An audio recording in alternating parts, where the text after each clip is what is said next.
Magandang araw sa inyo, Sir Bob, at sa lahat ng mga listeners ninyo. Tawagin niyo na lang akong Daphne. Una kong napakinggan yung channel niyo nung minsang maabutan ko yung kapatid ko na nasa high school na nakikinig sa mga stories niyo. Working na po ako at halos mag-iisang taon pa lang sa work. Kinulit nga ako ng kapatid ko na ipadala sa inyo yung karanasan ko nung nasa first year high school pa lang ako. Aminado akong nakakatakot yon at paulit-ulit yung kinukwento sa kanya. Bali nasa grade 7 ako nang magkaroon ng field trip sa isang malaking lungsod sa Visayas. First time kong makakasama sa field trip dahil hindi ako pinayagan noong elementary pa lang ako. Sa kasabihan ko nga makasama noon, alas 4 pa lang yata ng umaga ay gising na ako dahil 5:30 aalis yung bus na inarkila ng school. Nasa special section ako noon at kasama lang namin sa field trip ay yung mga nasa special section din mula first year hanggang fourth year. Sa isang bus ay kasama namin ang nasa second year. Katabi ko noon yung kapitbahay naming second year at yung kaklase ko. Pinili ko yung pwestong nasa may bintana. Gusto ko kasi na nakikita yung nadadaanan namin.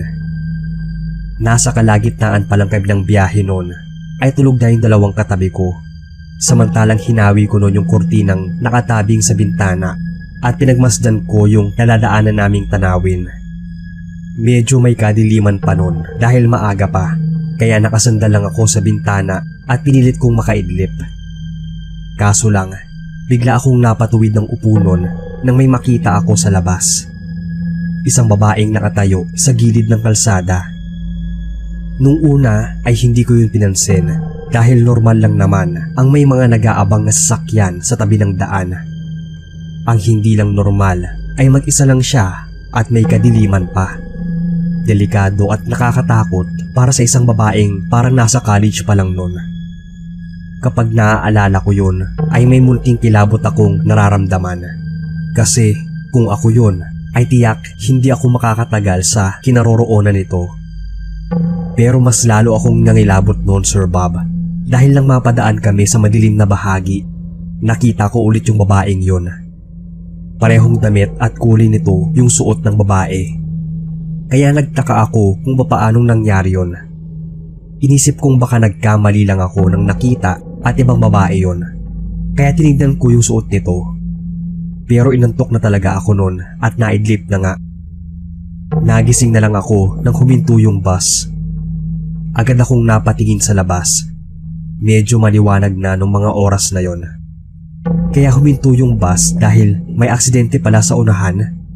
Parang isang owner type jeep na nahulog sa may kalaliman ding bangin. Hindi kami pinababa nun at inabot yata kami ng almost 30 minutes bago nakausad. Sabi ay may mag-anak daw ang sakay nun at ang napuruhan ay yung dalagang anak. Tumilapon daw yon at nabagok. Nang madaanan namin yung sasakyan ay UP ang harapan nito. Medyo humihilap pa nga yung tiyan ko nang tumingin doon. Pero may nahagilap akong hindi ko inaasahang taong nakatayo doon mismo sa tabi ng jeep. Parang yun yung babaeng 2 beses ko nang nakita na nadaanan ng bus namin. Nilingon ko yun at sinilip, pero wala na. Sigurado ako noon na yun yung nakita ko kasi tanda ko yung itsura at suot niya. Ganoon din yung kulay at disenyo ng damit. Iisipin ko sanang baka nakikiosyoso lang, pero parang imposible namang andoon siya agad at pag-isa na lang siyang naroon. Habang naglilibot kami sa mga lugar na pinupuntahan namin, ay paminsan-minsan ko itong nakikita. Bigla na lang siyang nagpapakita kung saan, tapos pag nalingat ako ay biglang mawawala din. Akala ko nga noon ay namamalikmata lang ako dahil hindi siya mawala sa isip ko. Pero isang beses, nung nasa museum kami, kitang-kita ko talaga yung babae na nakatayo sa isang sulok. Hindi ko maaninag yung itsura nito, para kasing blanco yon. Pero yung buhok, hulma ng katawan, pati yung suot niyang damit ay yun na yon yung nakita ko ilang beses na. Nangingilabot na ako noon. Maisip ko pa lang ay tinatayuan na ako ng balahibo. Nakailang beses ko pang nakita yon. Hanggang sa makauwi na kami mula sa field trip. Takot akong ikwento sa kasama ko dahil pakiramdam ko noon bigla na lang siya magpapakita sa mismong harapan ko. Doon na nag-sink in sa akin na yung nakikita kong babae ay hindi pangkaraniwan kundi isang multo na paggala-gala. Aware naman ako nung mga panahon na yon na medyo sensitive ako, na nakakakita talaga ako. Pero unang beses yun na nangyari na paulit-ulit kong nakita yung babaeng multo. Mga ilang araw din ang lumipas bago ko nalaman na yung babaeng nakita ko ng ilang beses habang nasa field trip kami ay yung dalagang namatay dun sa aksidente. Hindi ko nga alam kung bakit sa akin siya nagpakita nun o kung ako lang ba yung nakakita sa kanya noon. Basta, ang alam ko, sobrang nakakakilabot balikan yung mga oras na yon, lalo na kung alam mong multo na lang yung nakikita mo. Simula din noon, sir, ay hindi na ako umuupo sa may bandang bintana. Iniiwasan ko na rin tumingin sa gilid-gilid ng kalsada kahit na may araw pa. Ayoko na kasing maulit yung paulit-ulit na pagpapakita ng mga multo habang nasa biyahe ako.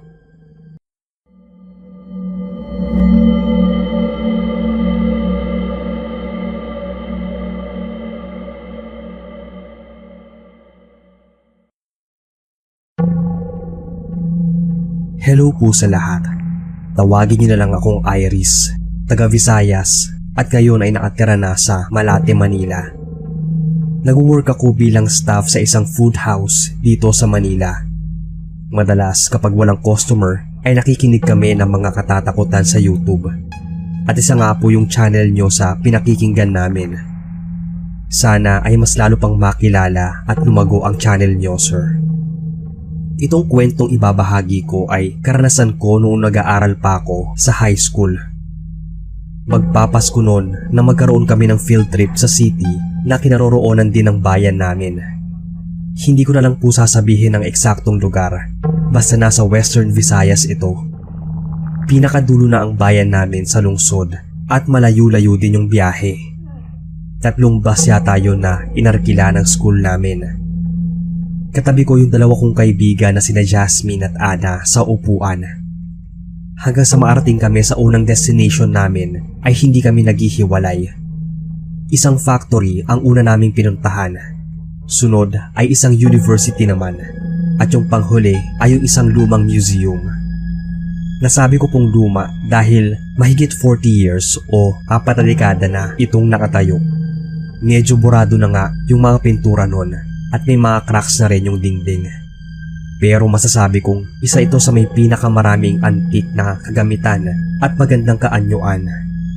Nakakamanghalang kung paano nila i-preserve lahat ng mga naroon.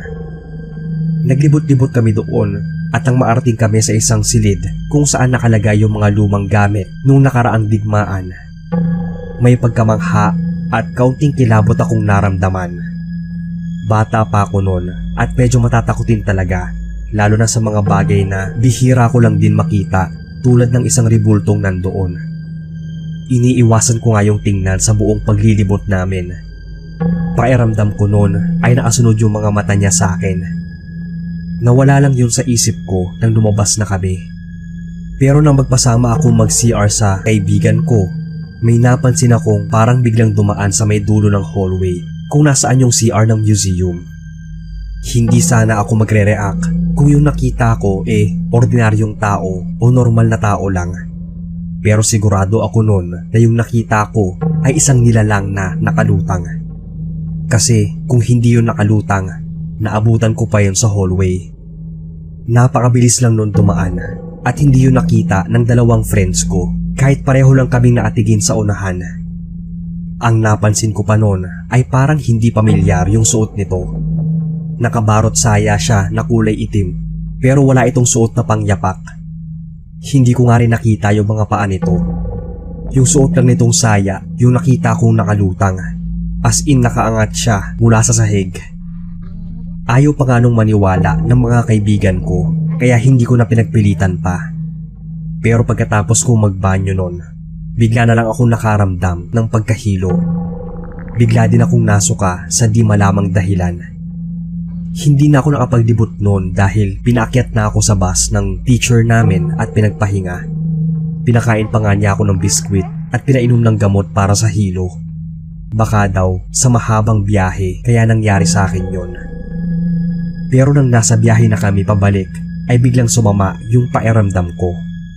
Bigla akong nanlata at sumakit ang ulo. Para akong nasusuka noon na hindi. Pinilit kong makatulog pero hindi mawala sa isip ko yung nakita ko. Napapapiksi pa ako noon sa takot nang biglang pagtingin ko sa may unahang upuan ay may nakita akong babaeng nakatayo. Hindi ko maaninag yung itsura niya dahil nanlalabo na yung paningin ko noon. Nagiinit din yung mga mata ko noon na para akong tinatrangkaso. Pero tanda kong nakatingin yung babaeng yun sa akin. Nawalan na ako ng malay noon dahil sa sobrang panghihina at takot din na naramdaman ko. Lalo na nung makita akong papalapit sa akin yung babae. Hindi ko alam kung ilang segundo o minuto ang lumipas. Pero unti-unti nung luminaw yung paningin ko. Nakita ko na naaagnas yung muka ng babae. Gusto kong sumigaw nung mga oras na yon, pero hindi ko magawa. Kaya naramdaman ko na lang na muling nagdidilim yung paningin ko. Hanggang sa naging blanco na ulit ang lahat. Nang magising ako, hindi ko sigurado kung totoo ba yung nakita ko o nanaginip lang. Paulit-ulit kong nakikita yon kahit nasa bahay na ako, pero agad ding nawawala. Ang sabi ni mama ay bigla na lang daw akong nawawala ng malay. Nagkaroon din ako noon ng mataas na lagnat. Ilang beses pa nga akong dinala sa ospital noon. Pabalik-balik pa rin yung lagnat. Kaya pinatingnan na ako ng parents ko sa isang manggagamot dahil medyo naniniwala din sila sa ganon. Ang sabi ng manggagamot, may nagambala daw akong isang ligaw na kaluluwa. Sinusundan na raw ako nito kahit saan at ayaw nitong tumigil hanggat hindi nakukuha ang gusto. Ewan ko, yun lang ang naalala kong sinabi nung manggagamot. Hindi ko nga alam kung paano ko siya nagambala. Ang naaalala ko lang, pagkatapos kong makita yung babaeng nakalutang doon sa lumang museum, ay sinundan ko yon. Pagkatapos kong magbanyo, ay kinuwento ko yun sa mga kaibigan ko at nagtawanan lang sila. Nilibot namin yung pinuntahan noon at wala na akong nakita. Ang naisip ko, di kaya naistorbo ito nung nag-ikot-ikot kami para hanapin siya. Kaya siguro siya na mismo yung kusang sumama sa akin. May ginawa pa yung manggagamot noon para hindi ko na muling makita pa yung multo o ano pang nilalang at elemento yon. Binigyan niya rin ako ng pangontra. Simula rin naman noon ay hindi ko na muling nakita pa yung babaeng nakaitim na saya na una kong nakita doon sa lumang museum. Hanggang dito na lang po sir ang kwento ko.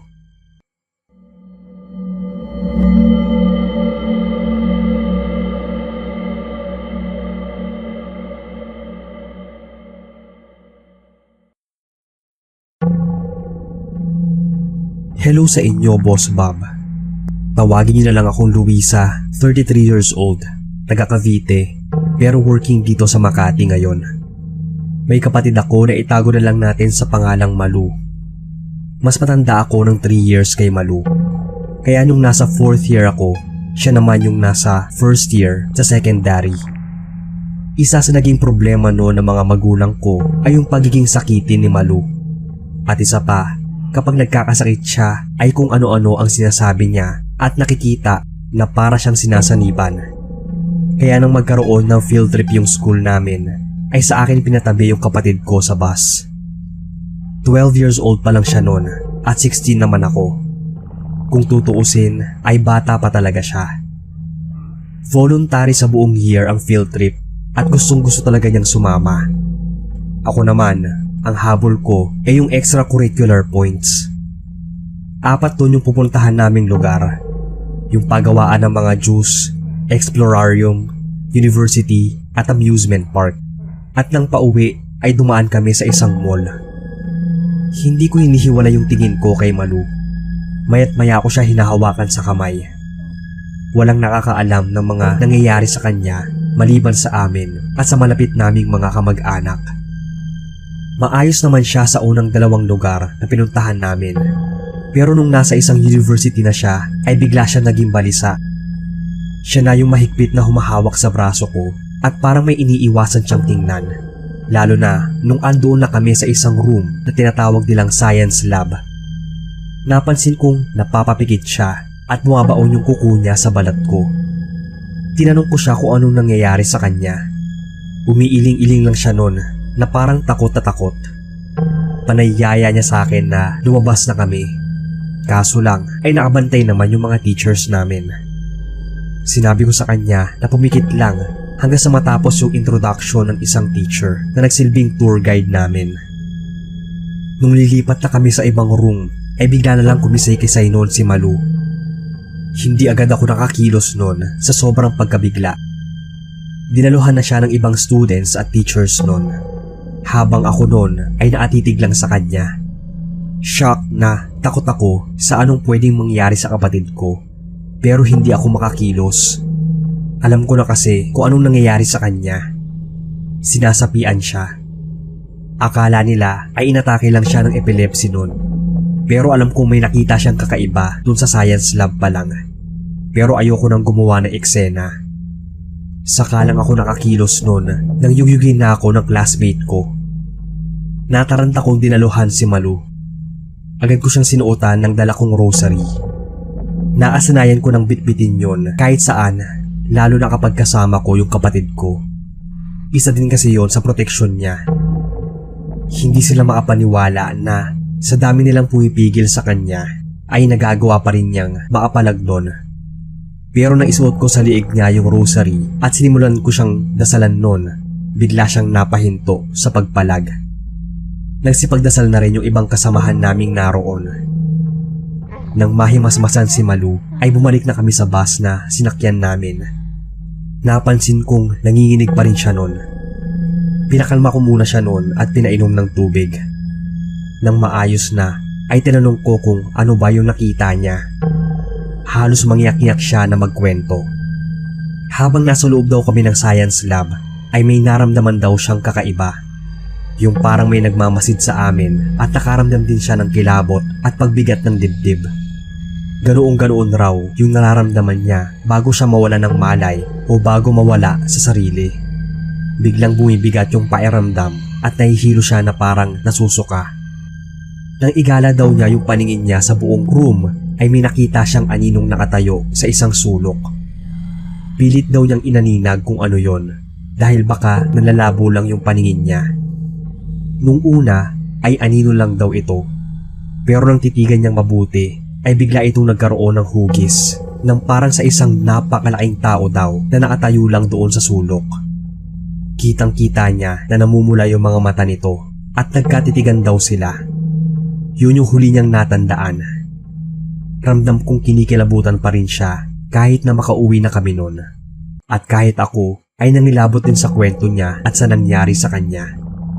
Pero nagtaka ako kung bakit siya nasapian, gayong may binigay naman sa kanyang pangontra.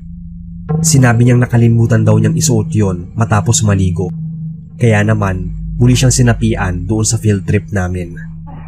Wala daw siyang matandaan pagkatapos. Yung rosary na nilagay ko sa liig niya ay bigay din ng manggagamot. Benditado yon galing sa isang obispo kaya malakas ang epekto noon sa sinasapian. Hinding-hindi na nun hinubad ni Malu yung bracelet niya. At kahit hindi na ito kasya sa kamay niya ay nakadugtong pa rin yun sa suot niyang bracelet. Nung mag-college ako at makausap ko ang isang kaibigang nag-aral doon sa university na yon kung saan kami nag-field trip, haunted daw talaga yung science lab. Marami daw nararamdaman yung ibang teachers, students, pati yung security guard na rumuronda nun. At may ilang students na raw na nasapian.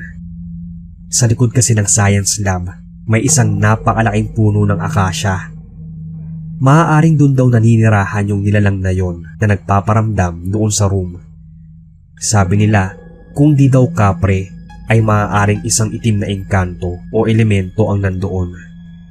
Naniwala din naman ako sa kwento niya dahil nga sa nangyari sa kapatid ko. Ito lang ang kwento ko, boss.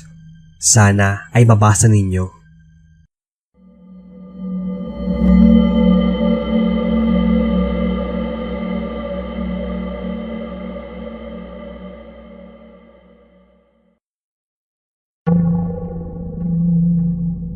Hello po sa inyo Sir Bob at sa lahat ng listeners. Tawagin niyo na lang akong Justin, taga San Antonio, Nueva Ecija. Bata pa lang ako ay hili ko ng makinig sa radyo at manood naman sa TV ng mga katatakutan. Madalas din ako manghiram noon ng comics na horror sa kapitbahay namin at buong araw ko yung babasahin kapag wala akong pasok. Pinakahilig ko yung mga kwento tungkol sa mga aswang. Madalas din kasing magkwento noon yung lola namin tungkol sa mga karanasan nila sa lugar nung mga bata pa. Hindi ko naman inaasahan noon na isang araw ay makakaranas din ako ng katatakutan. Last year ko lang pala natuklasan itong channel nyo at napainggan ko na ang ilang kwento na puro true stories. Kaya naisipan ko rin ibahagi itong karanasan ko at ng mga kasamahan kong Boy Scouts. Nasa grade 5 ako noon. Hindi ko makakalimutan dahil first time akong makakasama sa field trip ng mga Boy Scouts. Nag-enjoy talaga ako noon sa mga pinuntahan naming lugar, lalo na at kasama ko yung mga kaibigan ko. Inabot na kami noon ng dilim sa daan.